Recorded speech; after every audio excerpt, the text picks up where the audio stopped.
actress and Valenzuela City Councilor Charee Pineda is a glowing mom to her little Chinito boss.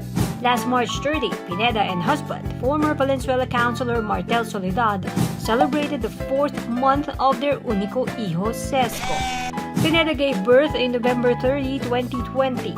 Since then, the Politicos family has been marking their son's monthly celebrations.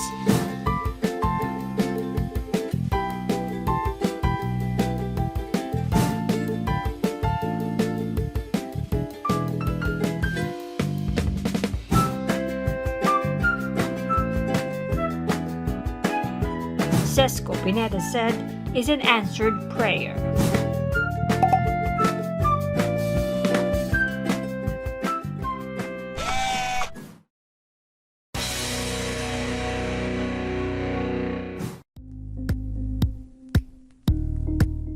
Thank you for watching Politico TV. Please like and subscribe to our channel for more videos.